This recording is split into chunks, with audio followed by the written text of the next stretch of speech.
Morning, everyone. We're going to give everybody some time to get ready to come on in and chime on in. We about to get this thing started. Real Talk with T. Will is back. After a long wait, had some things going on, but we are back. We are back and got a nice subject or some nice subjects for today. Uh, so tell a friend to tell a friend. We finna be out here. As soon as this show is over with, at 1 o'clock Central Standard Time, we're gonna have the sports talk show on, and we're gonna be talking about the NBA list. What is it, the greatest 75 that they just selected about a week ago? Uh, Hosted by D. Early. I think we got some things to say about that list of 75. Some good, some bad. You know, so we're looking forward to that. Uh, NBA is up full and ready. Uh, I have to throw in my Cowboys, man. We still looking good, baby, and we gonna be in prime time on Sunday night against the Minnesota Vikings down in the dome down in Minnesota. Shout out to my boy Fred, big Minnesota Vikings fans. Fred Chambers, he's down there now. Gonna be terribly disappointed on your way back home. I already told you that, so I'm looking forward to it. My condolences to your 49ers. We'll talk about that more a little bit later too. May you rest in peace. May you rest in peace. Keep that same energy. Oh, I got it, baby. I'm gonna take it and run with it. Keep that same energy. I am ready, baby. I am ready. Keep that same energy. Yeah, I'm gonna do that, man. Just funny how my fantasy football team and my football team in real life got the same record, man. I'm rolling. Again, keep that same Man, energy. I love it, man. And Rod, our boy Roger Boiler, man. I want to send you a shout out, man, and I want to invite you on the show, man, so we can discuss some things. Look like it's been some tension in the last few weeks with me and you, and you know, it was some, I don't want to leak, we're gonna be talking about leaked emails, but I don't want to talk about some leaked text, that was coming out between me and you. I don't want it to come out on the show and you said, well, who leaked the text messages that I sent you and all that. So I don't want to go through all that, but it's some stuff going on. But I'm gonna show you. I'm gonna handle it like a man. We ain't gonna do this Jon Gruden situation. We ain't gonna do it like that, man. Because you're my friend. So they would never get leaked, man. It'll go to the grave with me and you. So just reach out to Daryl. I know you ain't gonna reach back out to me. Reach out to Daryl and just see if you can be a guest on the show, man. Rod ain't coming on the show. I know he ain't, man. Unless the Giants make it back to the Super Bowl one year, he'll come on then probably. But other than that, I don't think he coming. What's his favorite word? What show? What show? The show you premiered on. Yeah, the show that you premiered on. The same show that you got up and went and turned your ribs over in the oven while the show was going on. That show, man. Man, one of our highest ranking shows, and then I don't know. He just disappeared. He just disappeared, man. You know. I don't know if it was a contract dispute. I don't know if it was a contract dispute. I don't know if he got embarrassed that he was trying to make his picks on live TV with a pen in his hand, or was it the Corona that he was drinking? While he was making his picks. Man, I don't know what it was. It could have, but anyway, that's a show for another day. But Roger Boiler, you're always welcome on the show and all that. And good matchup in fantasy a couple weeks ago. I appreciate it. You put up a good fight with all of your starters on the bench and all that stuff, and on the bye week. So kudos to you. I wish you the best in the future run for the playoffs. We about a minute after 11. Let's give it a couple more minutes and we get ready to get this thing started. And remember, everyone, this is Real Talk with T. Will. If it ain't real, we ain't talking about it. That's just that plain and simple. So, and keep in mind, these are just some of our personal opinions. Don't nobody get overexcited. We're all entitled to our opinion. That's exactly right. And anybody that knows me knows I'm going to be real. You may not like me. You may not love me. Who cares? But I'm going to be I'm going to be myself as long as I don't mistreat you or do you wrong. you shouldn't have a problem with my opinion. And that's the reason why we created this show, Real Talk, so I can sit up there and say what's on my mind. You don't have to agree with it. You know, it is what it is.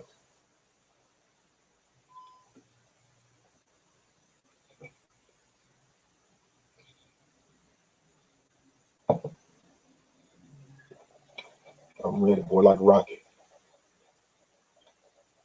I'm ready.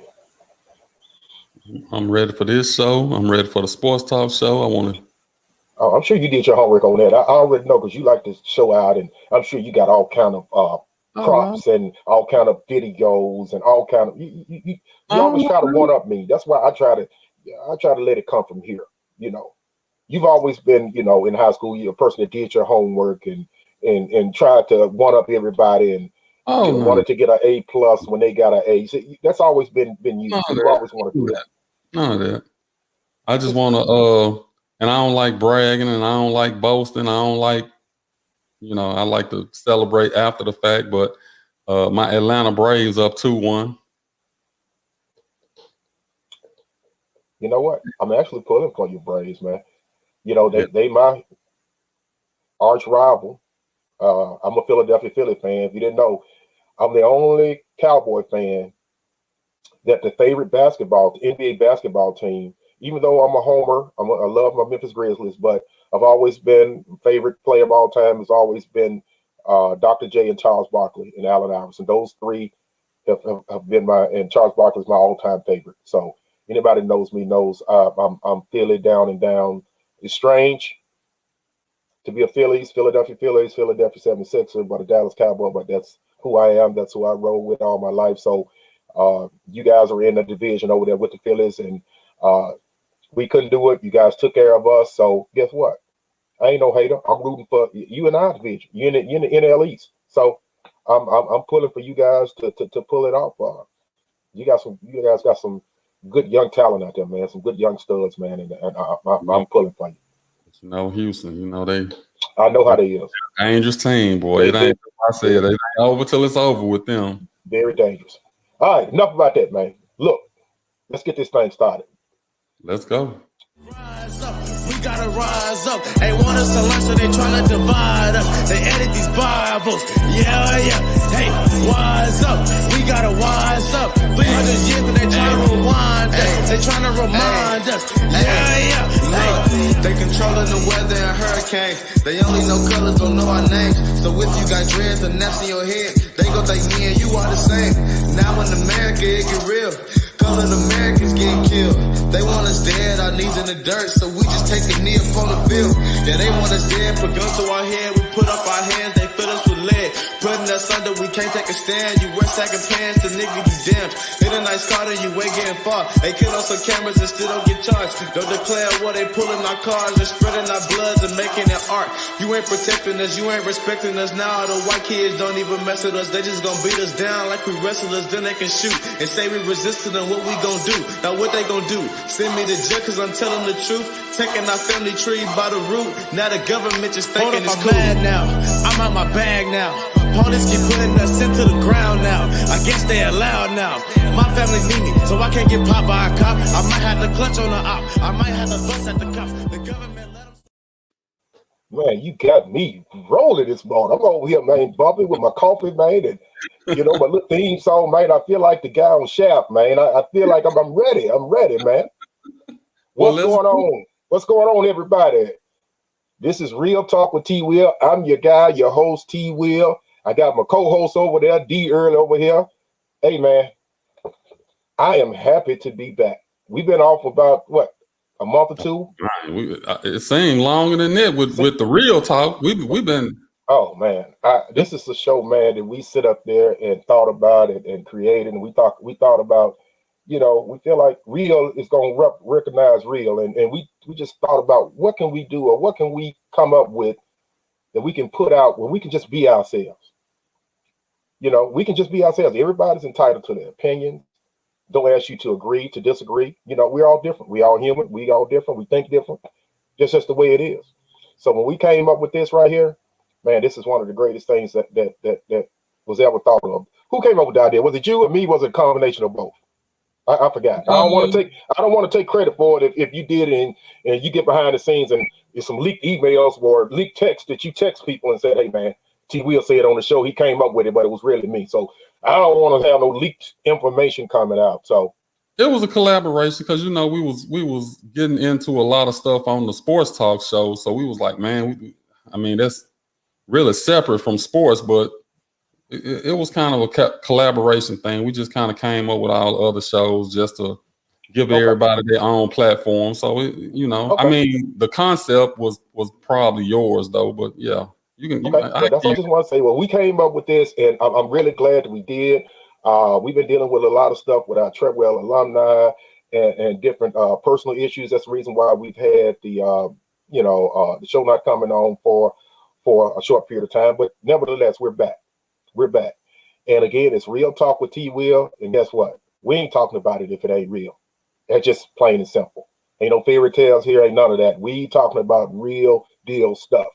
And we got two great topics we want to talk about today. But before we get into those topics, man, let's start it off with our main lady, man, with the candles, man. Well, you can tell them about that after the commercial. But let's get to the commercial with our sponsor with the candles. The official sponsor of all the In the Clutch podcast, Simply Magic. What's the name of the candle? Simply Magic Candles. Yeah, but what's the name of the new fragrance that's selling now? Like hotcakes? In the Clutch. Oh man, we got our own candle, man. Don't get no better than that. Simply Magic Candles, the official sponsor of all the In the Clutch podcasts. Owner and CEO Pamela Brown turned her hobby into a business. These homemade, slow-burning candles are sure to freshen up any environment. Simply Magic is a nature-friendly company that provides elegant yet affordable candles. With a variety of fragrances you can enjoy, these candles will not only entice your senses, they will enhance your mood. For more information, they can be reached at info@simplymagicCandles.com, or you can reach Pamela Brown at 901-268-5354.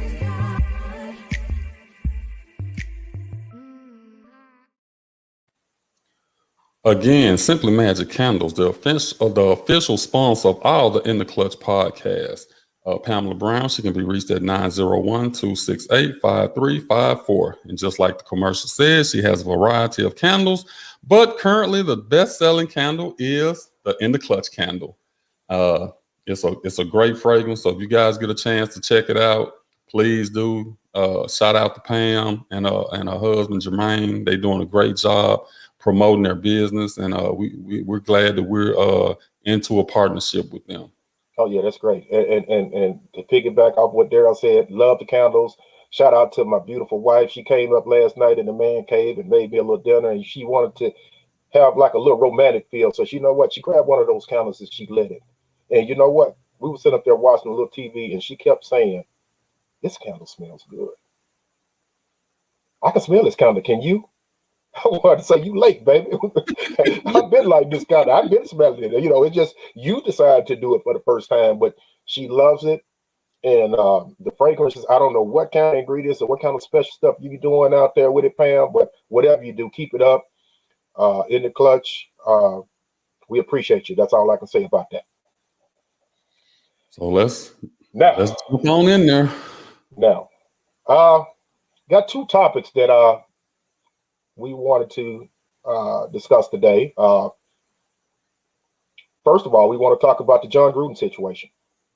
I know this stuff has, been out for a couple weeks.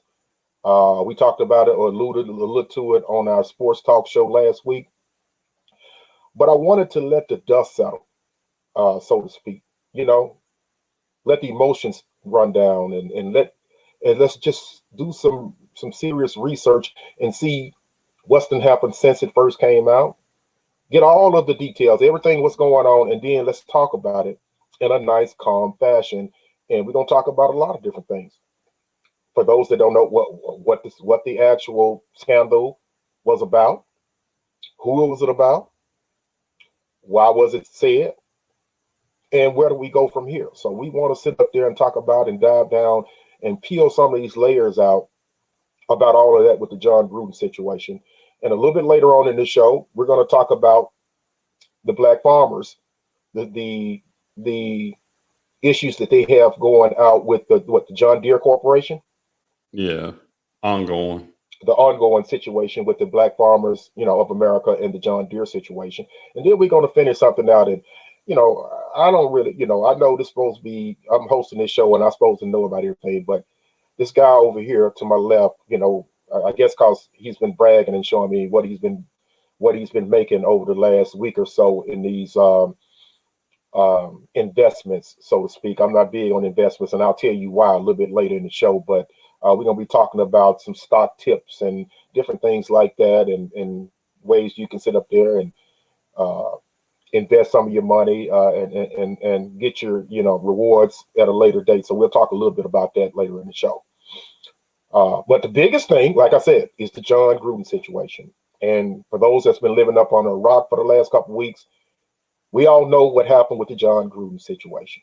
Okay, this is a guy, and let me start this off. I was a Jon Gruden fan, not a fan of him as a coach. I never considered him a great coach. I've always thought of him as the person that, I know you said that he pushed Tampa Bay over the hump and got them to get the Super Bowl that they did get. I agree with you to a certain extent there. But I always look at it as if that was Tony Dungy's team that he took over and got him to the championship. He that extra boost and all that, I get it. So I've never really considered him a great coach anyway. But for everything that I saw on the exterior, I thought he was pretty good. I was a big fan of him. Well, I still am. I ain't gonna change that. As a commentator, as Monday night, I mean, he was as knowledgeable as anybody that's ever did it. I mean, back to the old, Cosell days. I mean, he knew his stuff. So I was a big fan. I am a big fan of him as a commentator. I'm just not a big fan of him as a person. I've been dealing with this for a couple of weeks, and I just sit up there and I try to, because I'm the kind of person that have these emotions on his sleeves, and you can sort of tell. But over the course of the last couple of weeks, am I surprised that this happened? No, you never can be surprised in these type of situations. But I'm totally disappointed in all of this. And again, for those that don't know, there were some emails that circulated between, I want to say, was it 2000 and what was it? 2008 to 2014, somewhere up in that frame. I think so. Yeah, but anyway, it was some emails going on for a period of years that was going out between certain people, and one of the people is our topic we're talking about today. Jon Gruden was sending this back and forth emails out, and it was dealing with the Washington Redskins. What's his name, Allen at the time, and it involved the guy that owns Hooters.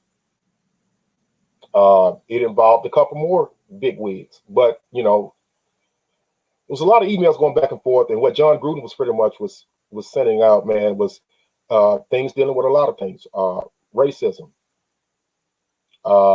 He was talking about the LGBT community. He was talking about issues with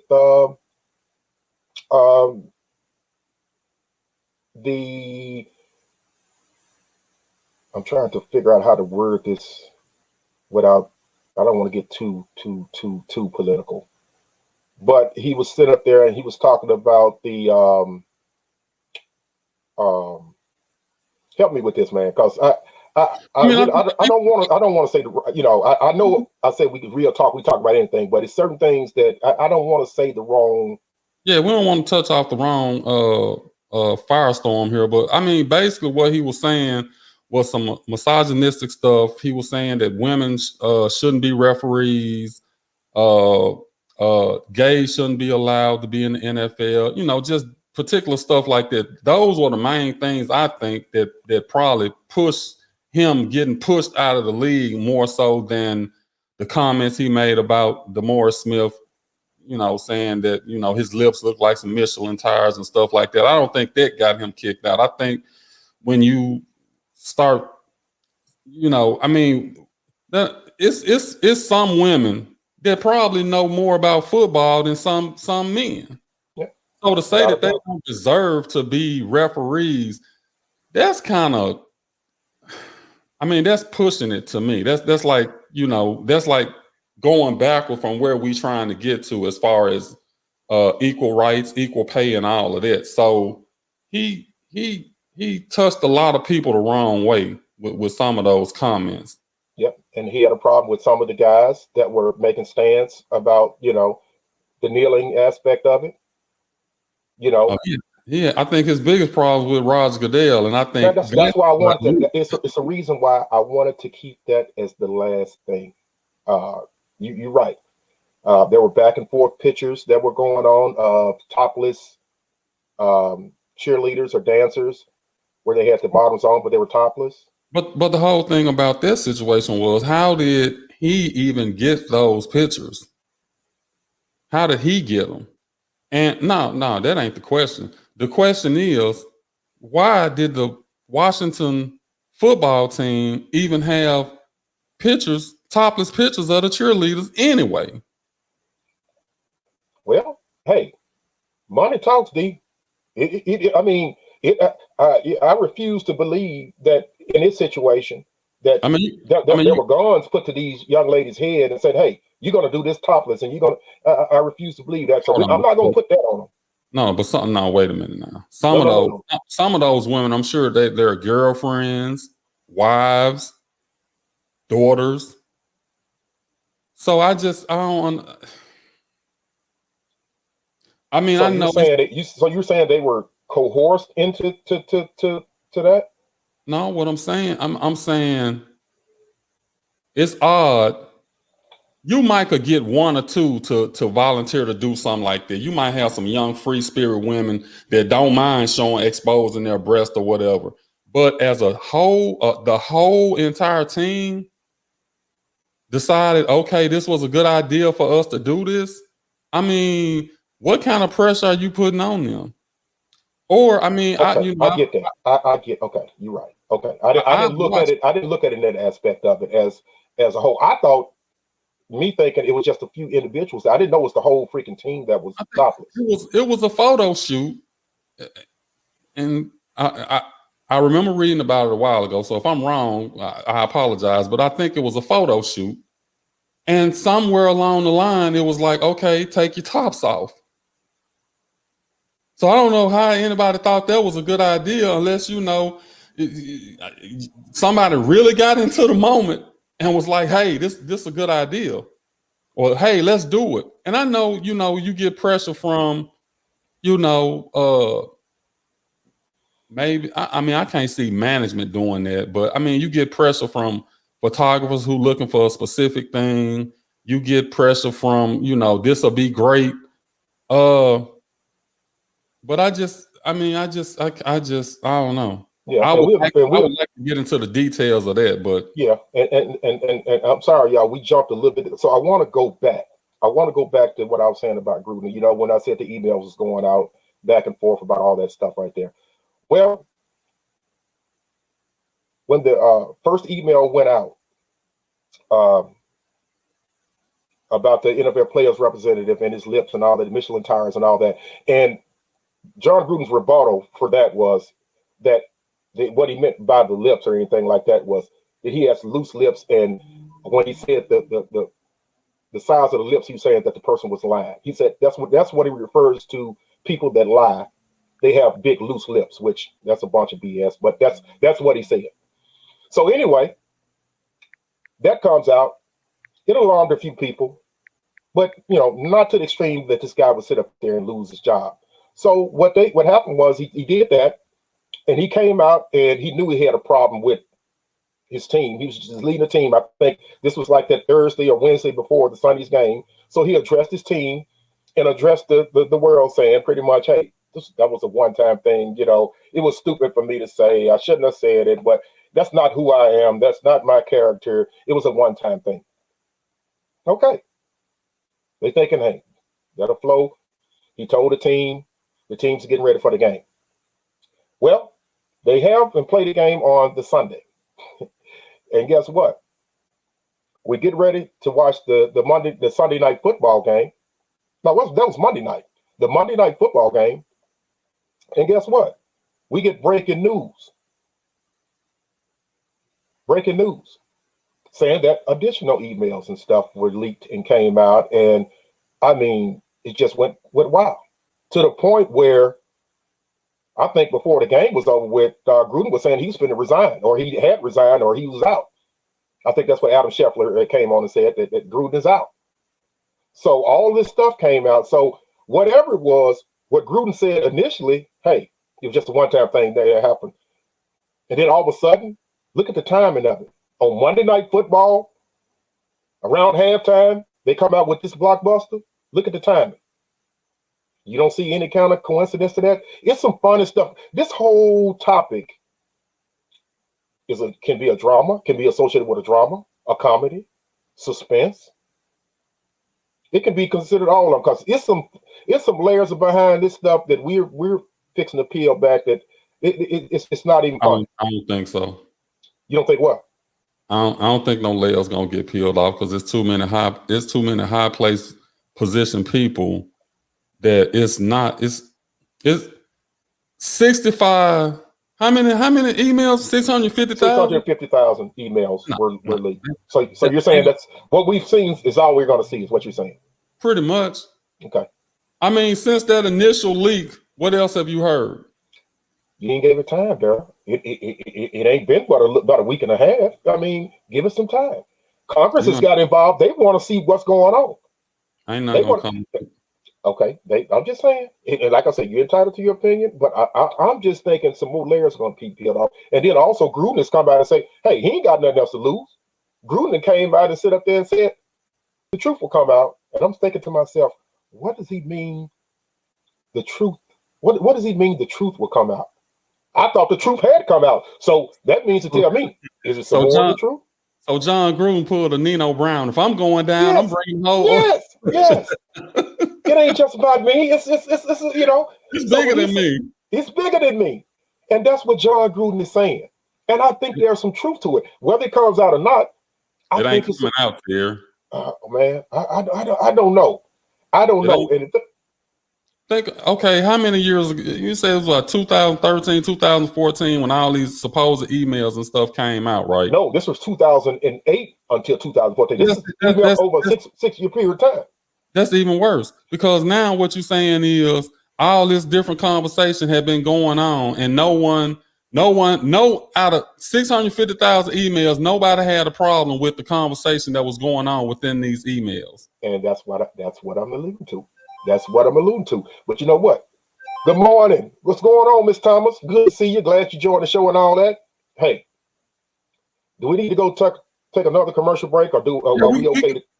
Let's go ahead and take a quick commercial break, and we'll elaborate on this. But finish that, because I want to come back to that, because I got a certain thing that I want to sit up there and talk about on that. So we'll go to our next commercial.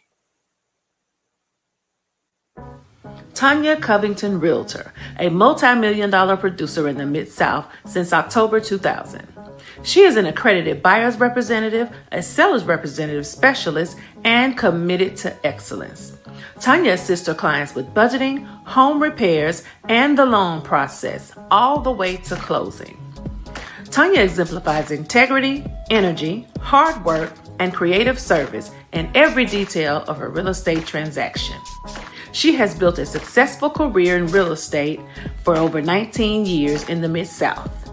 Clients chose to work with Tanya for her full-service team, ethics, experience, and expertise. Her base is strong, full of loyal, repeat customers. And that is the reason Tanya has been so successful in this incredibly competitive sales environment. Tanya's extensive knowledge of the Mid-South residential real estate market is unparalleled. Her clients have consistently sought her advice and trusted her judgment on many deals. A woman of faith, family, and community. Tanya believes one is not defined by what he or she receives, but by what he or she gives. Please call Tanya anytime without obligation. She is ready to go to work for you today. And we are back. That's our home girl, Tanya Covington. She's licensed in the state of Tennessee and now in the state of Mississippi. Uh, all your housing needs, you want to learn how to get your credit back together so you can get that house or something in the future, she'll help you with that.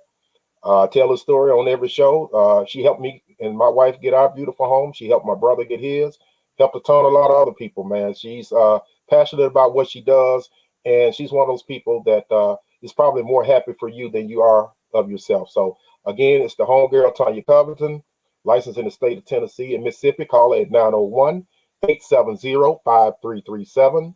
That's 901-870-5337. What's up, Mr. McCray? Good morning. Good morning. Top of the morning to you. Happy Saturday. Class of 1988. Yeah, back to what we were saying, Terry. I mean, it seemed like at one moment it was finna steamroll, and yeah, heads was finna roll, and names was finna be called, and then all of a sudden you ain't hear nothing else about it. Yeah. Well, my thing was, and this is my personal opinion. I think it was done for a reason. That's why I said I'm going to pull another layer back, and we're going to pull this into a personal aspect and into our personal lives. And I want to sit up there and tell you something, people.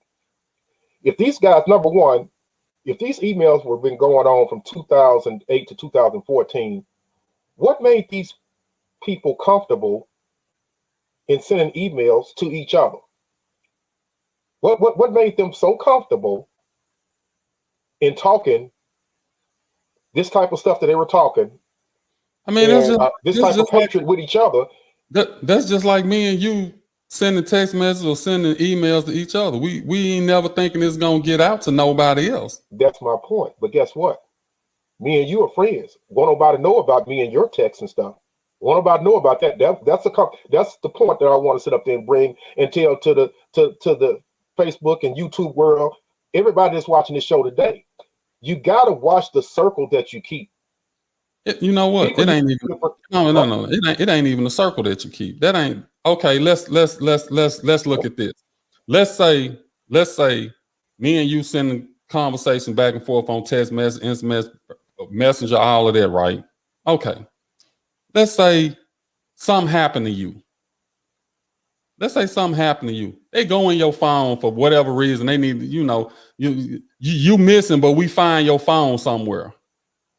So now let's crack his code and get in his phone and see who was the last person he talked to. They ain't looking for me and your conversation. They just looking for the last person that you talked to. But upon doing that, oh, look at here. We got some text messages here with Daryl. Let's read them too. Well, that's fine, Daryl. But then you comparing apples and oranges. And the reason why I'm saying this because the situation with Jon Gruden, it didn't happen that way. It did happen that way. No. They never would have found the emails if they weren't looking for something else. They weren't looking to find something on Jon Gruden. They was looking to find something on the Washington football team. And in the process of doing that, they found some emails, some disturbing emails, and then it's like, okay, who got to ask the grind? Oh, you called me a faggot? Oh, okay, I got something for you. Let me leak this email out. And you know what? You're right about that. But it still comes down to the company that you keep still. Maybe not in what you just commented in, but it's still about the company that you keep, because I really feel like that behind the scenes, I don't want to sit up there and be hypocritical on this show and that we perfect and we don't talk about things or whatever that, that we're not saying out there in the open. We all guilty of that in some form or fashion. Yeah, but anything that me and you send in between each other, we never expecting it to get out no matter what. Well, Jon Gruden was sending those emails to Bruce Allen. So evidently him and Bruce Allen had some type of relationship that he felt comfortable sending those emails to him, knowing that, well, it was kind of dumb because evidently it was some business emails, but he never imagined that those emails would ever come out. Well, so that's just like if me and you, we sending something back and forth, and all of a sudden somebody crack the code and get your phone and how come it's always something? How come it's something happened to me or somebody cracked my phone? How come it can't be something happened to you? I mean, hey. I mean, they get my phone, your phone. It don't Well, matter. I'm just saying, but keep saying me. Something happened to me. Don't. Shit. We got the same information on both phones. That's true. So I mean, I'm just saying that's you know, I mean, and you and just being honest and being real. We text each other a lot. We talk about a variety of things. Yeah. A variety of things, different stuff. Would you actually want all our text messages to get out there for everybody in the world to see? No, absolutely not. But exactly. But at the same time, you know, like you said, the majority of our stuff is, you know, dealing with world stuff or things that we're actually dealing with together in unison anyway. So it's nothing like we're just behind the scenes talking about people and we just it's negative vibes. It's good communication, good conversation. Stuff come up, and we discuss it. Well, and it's nothing that it's nothing. You know, it ain't nothing racial or none to that extent. But it's stuff that we say that we wouldn't want nobody else to know that we saying all of this stuff. Just being for real. No, and I mean. And it ain't just between me and you. I'm sure you have those same conversations. Like me and Rod have different conversations. You and Rock have different conversations. You have different conversations because if you kept all that stuff in, you probably go crazy anyway. True. But the point I'm making is how much privacy. Well, I can't even say that with Jon Gruden because I mean, evidently they were sending this stuff over a business email. Yeah. But like you said, that's the reason I wanted to save the commissioner for last, because conspiracy theory is saying, and I agree with it, that he was the one that leaked that email. You can't on Monday Night Football. So is he wrong for leaking it? From a personal standpoint, I don't think he's wrong, but I think the timing of it was wrong. The timing don't matter to me. I'm thinking the timing is wrong, but to him, the timing was right because he did two things. He got back. He'd know if anybody else doing whatever. I think on Monday nights, you know, we got a lot. The only thing that's major coming on Monday nights is Monday Night Football and wrestling match. Other than the other little shows, but the majority of the people are going to be watching those shows. So if you're going to make a blockbuster announcement, you're going to do it during the Monday night show. So I think he did that because. And what was his purpose of doing it? Publicity sales. To embarrass Jon Gruden for what he stood up there and said. Okay, so about him. He wanted to seriously. He wanted to. It was hold on. It was pre-planned that this man sit up there. Jon Gruden leaked that. I don't care what nobody. Who knew though? Who else? No. But who else knew it though? This is what I'm saying. Who else knew it? Will you let me make my point? Your point is invalid. No, don't tell me my point is invalid. This is my show. This is not your show. What I'm trying to tell you is two things. One email came out. All this smells like the commissioner. And when he called the commissioner a faggot, I know he was just sitting up there living. Who knew that? Who knew that? Who knew that? Who knew that he called him a faggot besides the person who received the email? Who knew what? Who knew that Jon Gruden? Who cares who knew it? Who cares? I'm saying the commissioner. I'm saying the commissioner knew it.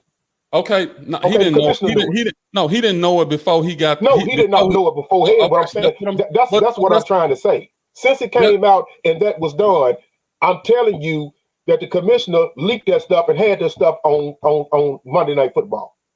Ain't no doubt in my mind. No, I ain't denying that. I'm saying what was okay. So you find to out embarrass a person. If I want to embarrass you, Daryl, you know what? If the rumor is coming out and it's saying, "Hey, Daryl, you're a P word, and you ain't this and you ain't this," and you come back and say, "You know what? I really didn't mean that. I'm sorry. I didn't try to hurt anybody and all that, but it was a one-time thing." And I'm over here in my back pocket saying, "Okay, I got it." He said it's a one-time thing. I'm gonna wait until the right time. I'm gonna put the rest of it out. Okay, but this is what I'm saying. But this is what I'm saying. You did all of that, so it's a vengeance thing. So you trying to get revenge on Jon Gruden, but at the same time, what you finna do? You finna hurt some more people too. So it wasn't just about him getting Jon Gruden. Well, because evidently he's not gonna hurt nobody else because you said ain't nothing else coming out. So you said ain't nothing else coming out. So if ain't nothing else coming out, so what? But you saying it is. You No, saying it's more layers to peel back. But you said it wasn't.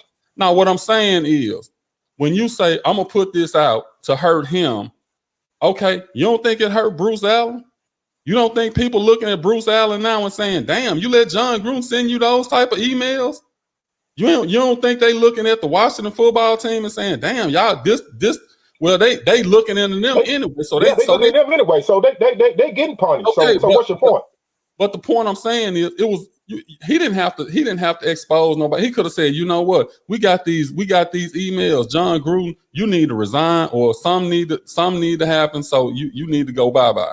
I don't care. If somebody sit up there behind the scenes and they come out and say, you called me the P word and this and talking all this on live on TV, guess what? I'm coming back at you. And I'm coming back at you stronger. Does it make it right? Maybe not.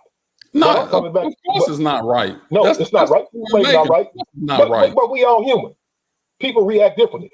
You may be calm about it and said, oh, okay, well, we got some more emails and all that. But this real talk with TV, I'm not finna do that. Oh, I know you not. I would have been out there. I wouldn't even thought about it first because I would have did it right before they get ready to start kickoff. When the girl got through singing her song before the kickoff, I would have put the breaking news right before the kickoff. That's what I would have did. Then you're not thinking rationally. But I didn't say I was. No, you're not thinking rationally when you do stuff like that because you ain't thinking of the ramifications. Because now you got to cover up everything that you don't want to be out there. So look, we already questioning the integrity of questioning the integrity of the football team, the Washington football team. We questioning the integrity of Bruce Allen. We questioning the integrity of the NFL. We questioning the integrity of Roger Goodell because you saying that he leaked this stuff out that wasn't supposed to be leaked. So now you got all this cloud over the NFL when you could have did it behind the scenes and nobody would have known. Well, like I said, Darren, that's why we waited 2 weeks so we can talk about it calmly. But when stuff happens in the moment, you react in the moment. Every action causes a reaction. And I'm telling you, I would have had the same reaction about Goodell. You can't tell me. Hey, look here. Goodell found one of his favorite reporters and said, you know what?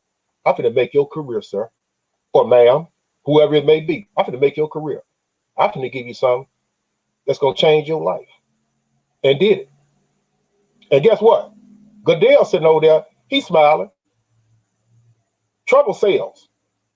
You may think that it pushed the NFL back, but this stuff been going on a long time. And for the Washington football team, I could care less. I hate them anyway. I hate the Redskins anyway. They get everything that's coming to them, so I have no problem with that.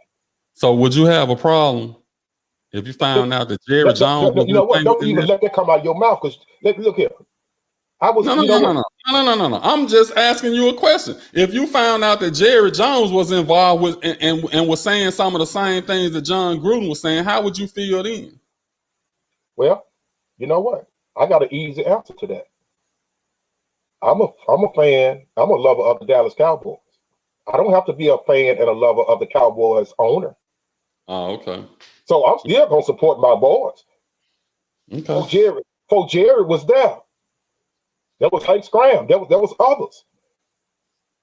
They are the owner of the Cowboys. You think I'm gonna stop going to a game or stop cheering for my boys because the owner did some dumb shit? If Jerry Jones did some dumb shit, guess what? We're gonna be back on Real Talk and we're gonna get on Jerry Jones' ass. That's what we do. I love Jerry Jones. That's my owner. But if Jerry Jones do some messed up shit and do some stuff like that, on Jerry Jones' ass we go. Because Jerry Jones did some shit when he did a couple of things in the past. He didn't want to pay Emmett. He didn't want to do this. He had a problem with some of our players taking a knee. Guess what? On Jerry's ass we went. I had a problem with that. I ain't hear you say none. Oh yeah, yes I did. Yes I did. He don't get in the way of nothing like that. No. We don't play that. We don't play them type of games. So to answer your question, yeah. If Jerry wasn't be doing it, we'll still be having the same conversation talking about him. Okay. let's go ahead and take another quick commercial break. And we got a couple more subjects we need to hit on, and we don't stay on them too long. So let's go ahead and take another commercial break. Well, yeah, let's go and take a break because we got Dummy of the Day coming up as well. So let's go ahead and take this quick commercial break.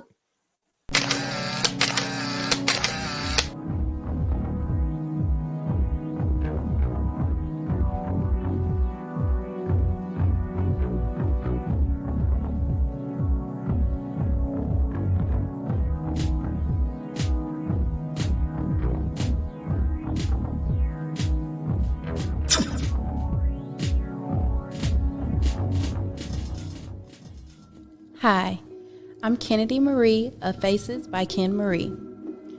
I'm a self-taught makeup artist based out of Memphis, Tennessee. There are certain types of makeup artistry. I do cosmetic makeup. People ask me all the time who taught me how to do makeup. I learned it all from YouTube. So anybody out there wanting to pursue makeup or anything and need some inspiration or some help or just to pick me up, go to YouTube. I also make closure wigs. I can customize, construct, and style your wig. I can be reached on Instagram at Faces by Ken Marie. It is also the same for Facebook. You can also subscribe to my YouTube channel where I post makeup videos weekly at Kennedy Marie. I'm looking forward to slaying you and thank you for booking with me.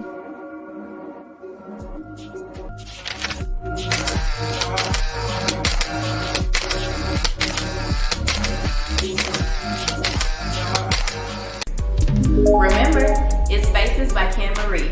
Book your appointments today. Man, when you gonna get Kennedy back on the show? Man, Kennedy, she better, I can't chase Kennedy around. Kennedy, man, she need to come on. Keep telling her to get back on here. She's doing some new things now, and she's an independent young lady now. She's working. She just got through with school and all that, and trying to be an entrepreneur and all that. So, we gonna get her back on there. But it's your fault she was gone so long anyway, because she kept asking me, Daddy, why, y'all had me on the show when it first started. Y'all don't want. I said, talk to Mr. Darryl. I said, it's his show. Hold on. Wait. If I ain't mistaken, at the top of the banner, it say Real Talk with T. Will. So I think this your show. I think you could have had her on whenever. We didn't have on Real Talk. We didn't have on a Real Talk show. You could have. It's your show. But I'm just saying. I said, it's your show. I said, talk to Mr. Darryl because it's on him. I took it off of me. No. Yeah, you threw it off of yourself. Good job, baby girl. That's my girl. She's doing those wigs. She's doing that makeup, and she's doing all that. Look her up. She has all kind of clients that she's got pictures of and pictures of her work and all that type of stuff. So give her a shout out. 901-730. No. Shit, I'm giving the wrong number, man. Why you ain't got my daughter's information up there? You got me giving the call in now. Can you imagine somebody calling us in? Somebody, we want a facial wig? They call in, I'll refer them over, Kennedy. That's why we gave it a YouTube channel name. All right. Hey, so we're going to finish this thing on Gruden, man, because I know we got a couple more things that we want to sit up there and touch on, but it's a terrible, terrible situation, for the NFL. I'm so disappointed in John, man. I really like the guy, but it's hard for me to sit up there and do the same now, especially when you feel, I don't have a prejudice bone in my body. I think we all were created equal, no matter what. Equality for all, and just to even have those private things that you feel, man, that's some terrible stuff, man. Because if you really feel like that way, but you can come across just the opposite, man. I hate a person to sit up there and throw a rock and hide their hand, man. But he seems like one of the ones that fit that mold. Well, it is what it is. Nothing surprises me anymore, so it don't matter. But with that being said, it does surprise me that John Deere doesn't want to show up to the Black Farmers Association annual meeting to display their new equipment. In case people don't know what's going on, the Black Farmers Association, which is a group of black farmers that Like in other association, they try to do things to help Black farmers. Over the years, there has been talk of the USDA not providing grants and loans and different stuff for the members of the Black Farmers Association, or just Black farmers in particular. And one of the things that occurs on an annual basis is they have this association meeting, and what happens is it's a chance for farmers from around the country to come together and learn new farming techniques, see new equipment, and just ways to find a better way of farming. And of course, with food shortages and this and that, you need as much help as you can get. Well, to me, it wouldn't be a problem if John Deere just didn't go to anybody's convention. From the articles I'm reading, they show up faithfully to some of the white farmers that have these same annual meetings. They show up to them, and they always bring the new tractors, the up-to-date tractors and stuff like that. But well, let me ask you a question. Why is it a Black Farmers Association anyway? I mean, because it seems like a division there. I mean, why is it an NAACP? Well, I get that, but you can't have it both ways. So why are they surprised that John Deere is doing what they're doing? Because they spending just as much money as the white counterparts are spending, and that's which I agree. But what makes them feel like John Deere was going to do the opposite? I mean, it's just like anything else. You want to try to put pressure on them to do the right thing. It's not. How long is John Deere? How long has this Black Farmers Association been relevant? It's been relevant for a long time. How long has John Deere been relevant? John Deere has been relevant for a long time. Okay, back to my point. Why now? I mean, no, it's not. Why is it such a big deal now? Because now is the time that everybody's supposed to be making positive changes. So why wouldn't you put that information out there now? So and I know it's much longer, but I'm gonna say it's more than 50 years. So it took them 50 years to come to that conclusion? No, they already been coming to that conclusion. They've been in legal battles with the USDA, because it's the same thing. It's like, okay, let's just say me and you go in. I'm white, you Black. You go in for a loan. I go in for a loan. I might have better credentials than you, but you still get the loan and I don't. How do you explain that? So it's all about, and with me, you wouldn't need these different associations if everybody was being treated fairly. So when you're not being treated fairly, what do you have to do? You have to try to come together and make some noise to try to make people who in charge, as they would say, do the right thing. Yeah, well, people are who they are. But my last question, my people are who they are. But my last question on this particular thing is, if you do boycott their products, who is the competitor? Who else you gonna be able to deal with if you decide to leave alone? Who's the competitor of John Deere? I'll wait. Well, I'm sure some more tractor company. No. John Deere is probably the premier, because I know a company called Krona. They have outstanding products.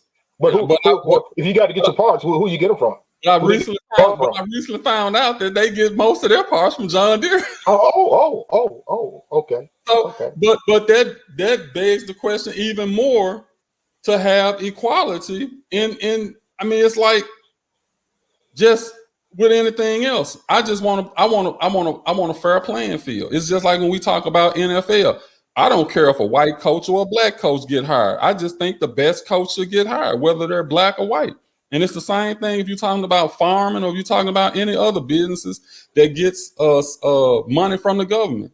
Just treat me like you treat everybody else. It should just be a blank sheet, and you just give it out blindly, not just hand in hand. But I'm saying, if I'm meeting all the qualifications of someone else who getting it, then everybody should be treated equal. And I just wanted to put that out there to give a heads up for the people who might be supporting the Black Farmers Association, because they're just, right now, John Deere is not treating them fairly. The USDA is not treating them fairly. And it goes back to what I always say, that If you can't beat them, what? Join them. No, you don't join them. You can beat them. I'm sure. You know what? Join them. There would be a market that if you came out, if some black person came out with their own super tractor, that'll eliminate all of that. So that's and I hate to be like this, but sometimes instead of trying to say, okay, well, I'm begging you to treat me right, then find another way where you don't even have to use them. That's what we have to do as a people. We have to find other ways to get around this stuff. Next time we have a topic like this, man, we got to get Michelle McCray on here, man. Look, she's going back to back, man. She got some stuff out here, man. Hell, she know about this stuff better than we do. Better than you do. I said better than we do. Oh, you don't look. Better than you do. I'm on the same page with her. You trying to defend the USDA and John I'm not trying to defend it, man. I'm trying to see. Look, I'm asking you questions. I'm just trying to see. I'm for the Black Farmers Association. I'm for equality, period. I don't care what color you are. You're gonna come on here talking about why we even have a Black Farmers Association. No. I didn't mean it that way. I didn't mean to come across as why do we have it, but I was wondering. It's just like learn how to communicate. My thing is, see, there you go trying to take and put my words some other kind of way. My intentions when I said that was, how come it can't be just the whole Farmers Association? Why do it have to be a black and a white? How come it just can't be the Farmers Association? And let's not look at color or race or gender, all that. How come we just can't have a big old? That was my point. That's how it should be, but the world not set up like this. So if it's not set up like that, let's say it's just like you join an exclusive club, and they not letting those type of members in the club. Okay, because to you in the audience, that was my intentions of what I meant. Don't make me come out and seem like I'm anti against the Black Farmers Association. That's not it. Well, I'm saying that we all should be treated as a whole. When I was trying to answer, you were saying I'll wait. So I mean. Oh, okay. I got you. Learn to better communicate, because you came across it saying why we even got that. And that's why I posed the question, why we got an NCAA. I mean, not NCAA. Okay. See, when God don't like ugly. But you know what? Ugly. No. It's the same thing. Why do we have an NCAA? No. That still applies too. Why do we have an NCAA? Don't just try to slide that in there to mess up your mistake, man. Stop it. I made a mistake. I made a mistake, but I laughed. I even laughed at myself. But what I'm saying is, we shouldn't have an NCAA. I mean, we shouldn't have an NAACP. We shouldn't have an NAACP. We shouldn't have an NCAA committee board and all of that stuff either.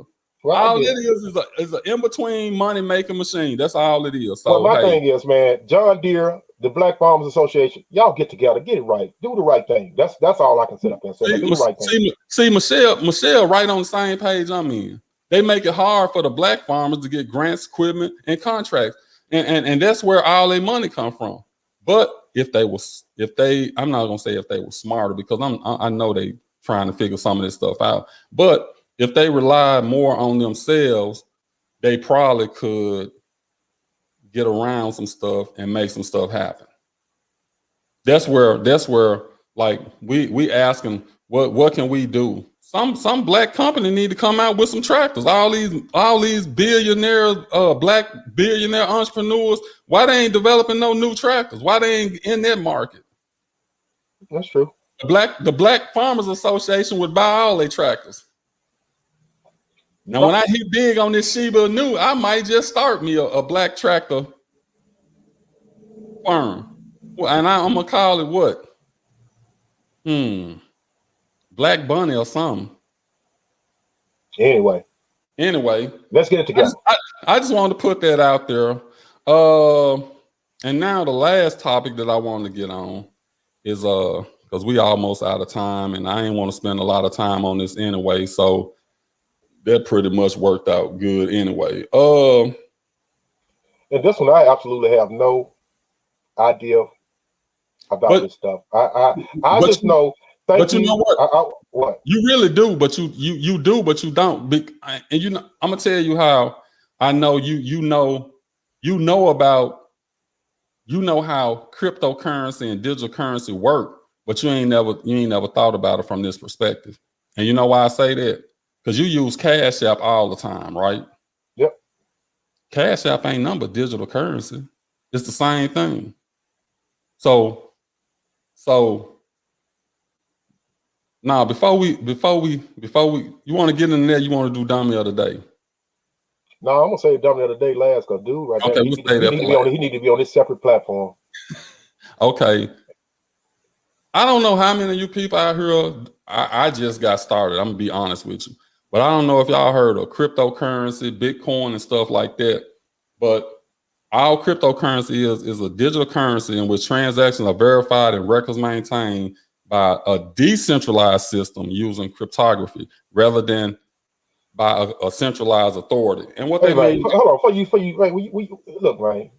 I'm just like on the Sanford and Son shows, man. When you got the black and the police cop, when the white cop get to saying whatever he gonna say, and then Fred Sanford and everybody else go looking at the black cop like, what is he talking about? So when you break it down, because I don't understand none of that shit you just put out there. oh, okay. Let me break it down to you. Let me break it down to you. What you have, and I'm gonna try to use it I'm gonna try to use it. Okay.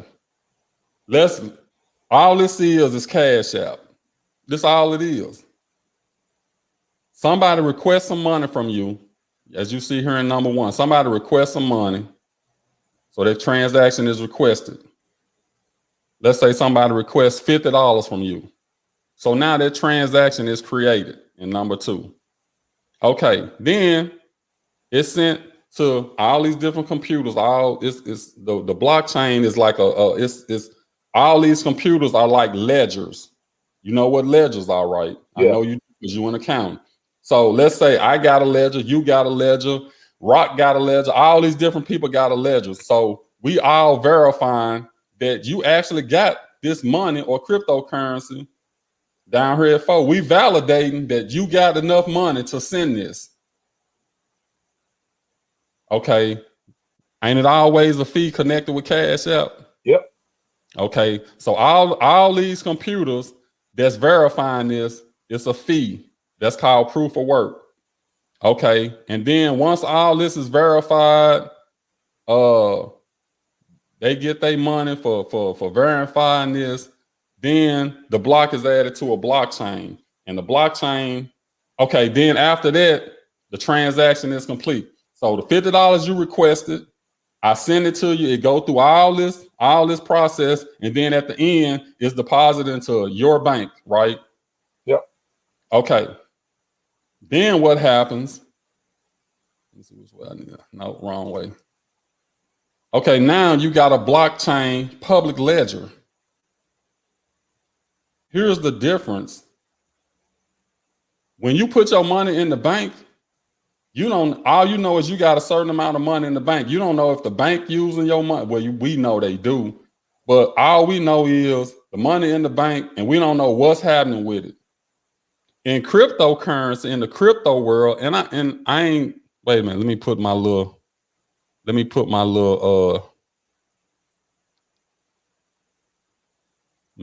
statement up, because I'm not a financial advisor. In the bank, you don't know where your money going, who using it, what they using it for. So that's a central authority that's controlling your money. When you got a decentralized system, everything that goes on is kept in a ledger. So that Cash App transaction, everybody on that blockchain got verification that this is what's happening. So what ends up happening is, like, how many times you probably don't do it because I know you keep up with your stuff, but how many times people try to make transactions, ain't got enough money in the bank, it go through, but the bank charge you a fee for it. They go ahead and pay it for you, but they charge you a fee for it. Right. With this, you can't do that. If you ain't got the money, you ain't got the money. If you ain't got the digital currency to make this transaction happen, it ain't gonna happen. So that's why a lot of people are going with Bitcoin. I know you heard about Bitcoin, yeah, Dogecoin. That's why a lot of people going with these digital currencies, because it's more it's a better record of how your money is being used. No, it ain't even how it's being used because you're the only one that's using it. So it's a value system. And I know I'm kind of going through this kind of fast, but I'm just trying to it resists the control of a central authority, meaning that if you're holding a currency like Bitcoin in a private wallet, the government can't come take it, the bank can't hold it, the whoever on it, if you on the Ethereum network or whatever you own, they can't hold your money and stuff. The bad part about it, that is bad because you can make these transactions, nobody know what you're doing with it. So people, with anything else, people do bad stuff with stuff that they shouldn't be doing with. But Don't you read that? What? Don't you dare. What? Break it down. Just put it up there for everybody. Okay. Just break it down. Decentralized cryptocurrencies such as Bitcoin provide an outlet for personal wealth that is beyond restriction and confiscation. As Bitcoin gains ground, more companies have started accepting it. So now, whereas it wasn't being accepted at first, now it is. So now you can use your Bitcoin to pay for stuff. You can use your Dogecoin to pay for certain stuff. So this is where everything is going. Right now, it's in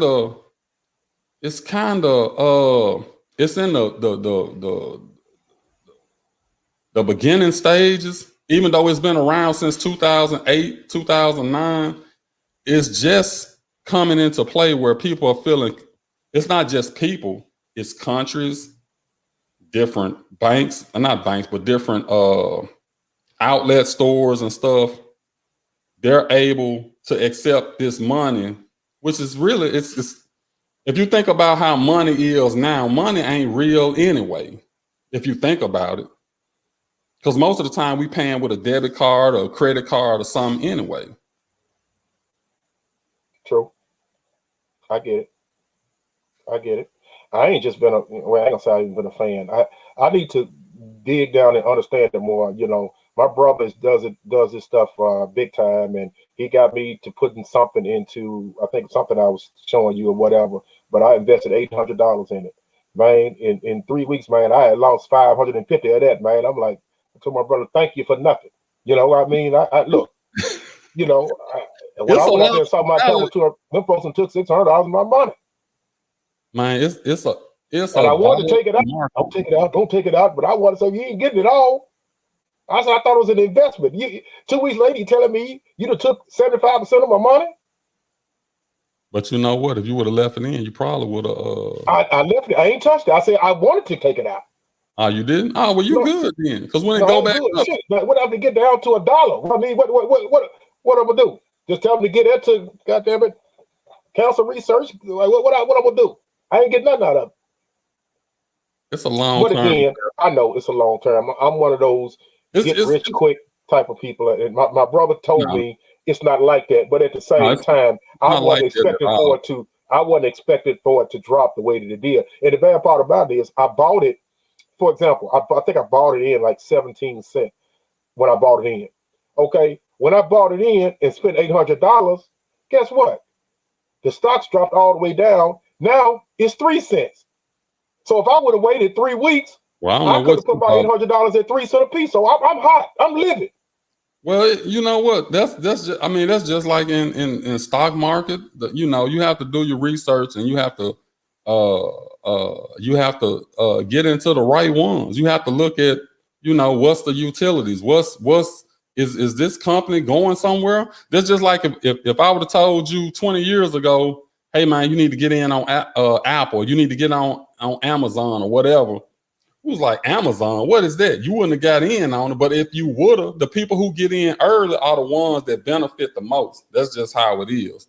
So you always looking for that new company that's coming out. I got some stock tips, but I ain't finna put them out here because I don't want nobody to say, hey man, you told me to do this and I invested in it and I lost money like you telling your brother.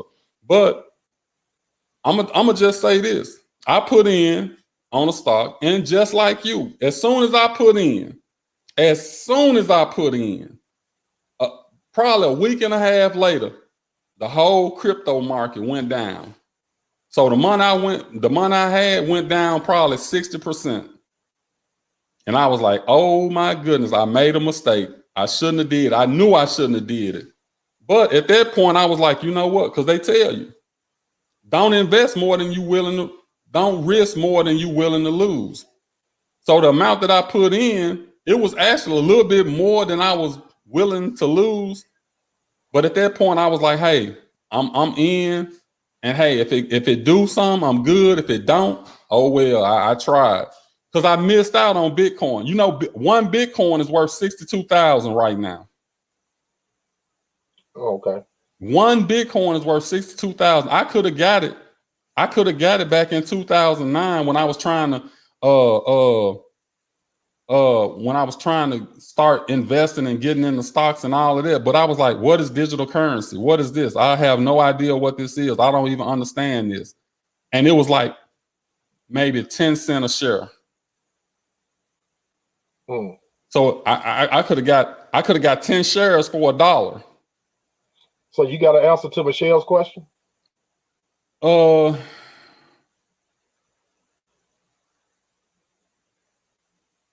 you think they pull enough in to have them excited about the profits they have made in order to take a huge chunk of people's money several weeks later to build their I say yes, Michelle.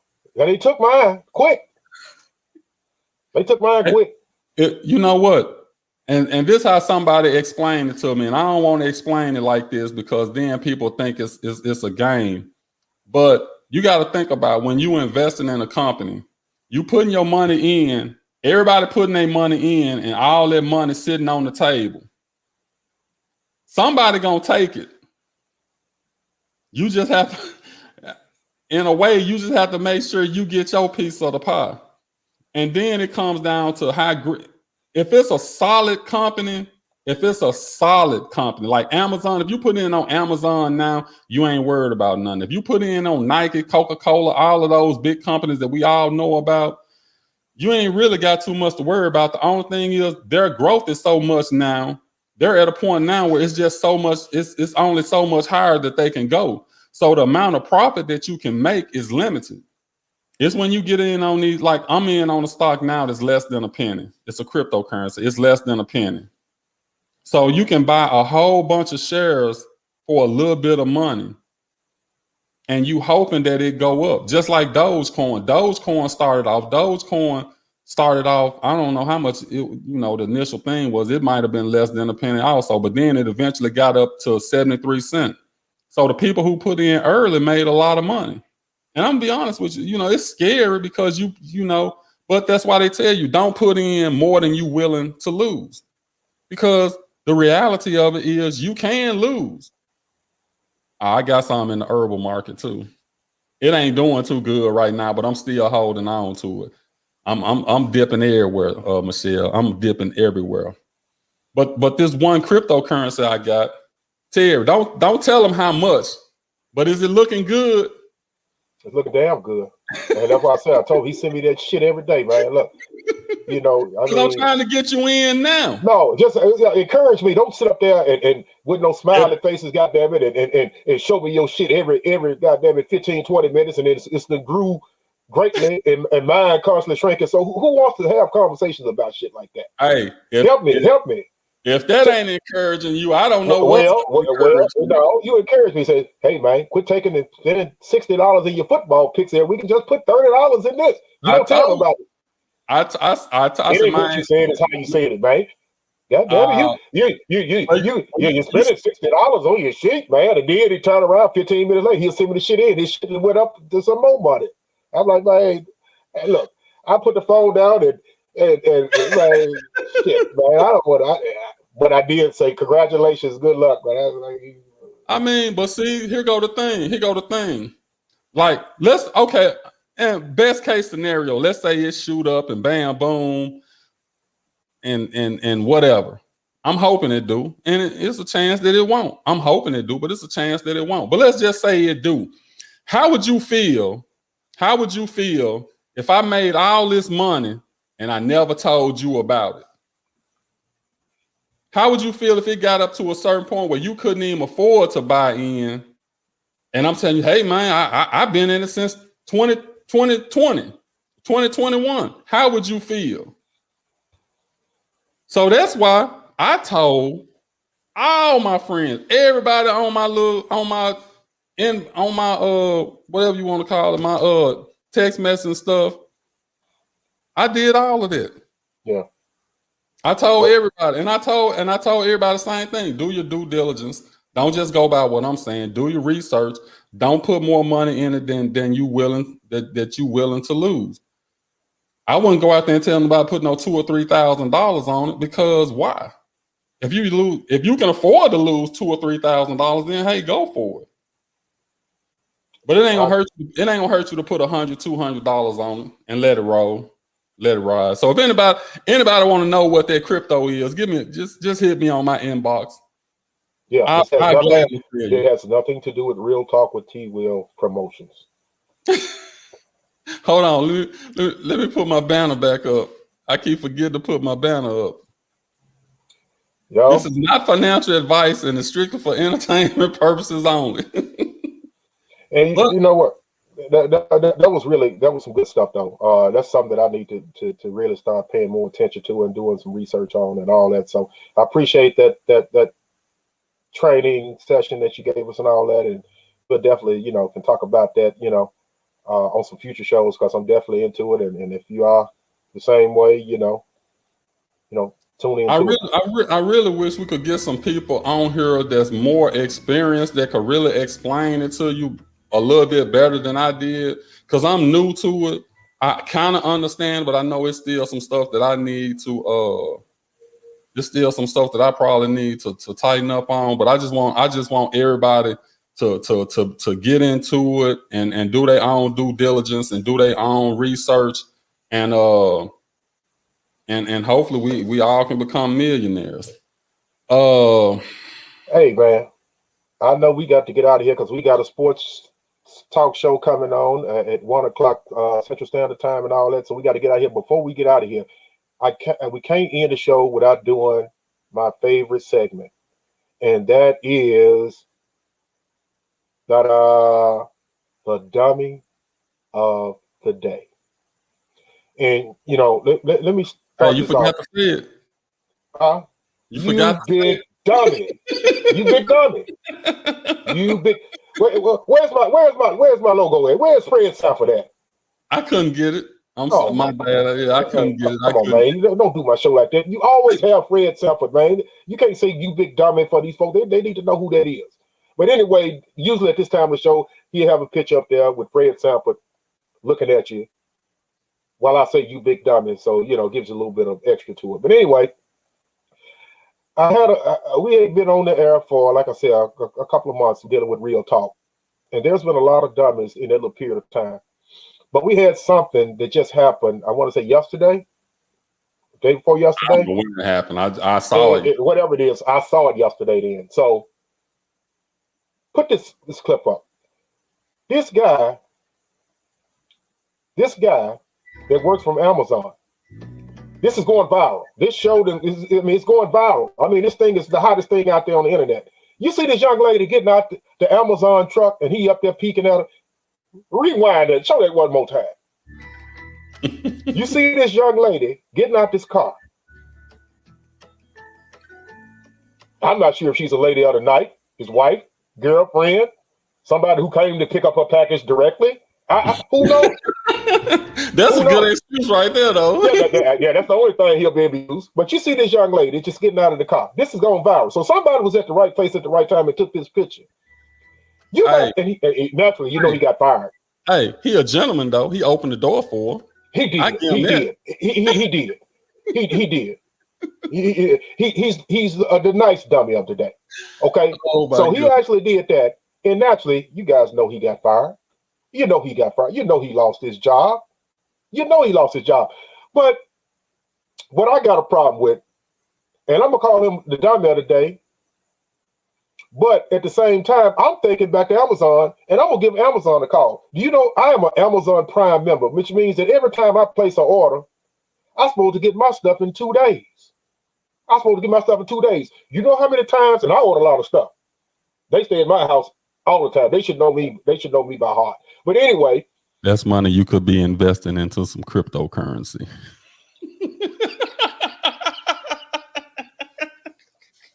Hey, hey, hey, hey. But anyway, now this guy, now I want to call Amazon so bad because I pay that extra money with that Amazon Prime to watch the shows on TV on my Fire Stick, and then I pay it to get my stuff shipped in 2 days. You know how many times I'd have had items where it tell me, "Hey, you're 5 stops away. Your stuff, you're expecting your stuff to come, and your stuff," and then at the last minute, I think they ship all the way up to 9 o'clock at night. Then it gets to 8:30, and it says you get an alert that says, "Hey, there's been a delay in your order." Now, the whole evening is telling you you're going to get it between 7:30 and 8:30 p.m., so you just excited waiting for your order. And then you wait till 8 o'clock and you said, "There's been a delay in your order, and you will get it tomorrow." Could it be what we just saw on TV? My order is getting extended to the next day because you got people having relations and company on the company vehicle while my stuff is on there? Are you having sexual relations on my stuff or other people's stuff? I wonder how often that happens. It probably happens a lot. That would be interesting. That'd be interesting. But my thing is, you holding me up because you got to get some. Or you got to do that. How many times this stuff is happening? I mean, so my guy, I hate to beat a man when he's down, but you are the dummy of the day. You big dummy. You big dummy. That's exactly what you are. And you're going viral. You're never going to be able to get out of that. Well, you didn't really see his face, so we'll never know who he is. Marcel ain't nobody wanting to wait all day. So is this one of those things? Is that one of those things where you said the layers ain't gonna get peeled out? His face will never be seen. His face will never come out. Man, his face. You give it 24 hours. You give it 24 hours. His face will be out there. It ain't coming out. Okay. Well, anyway, Amazon driver lost his job. You are the big dummy of the day. You big dummy.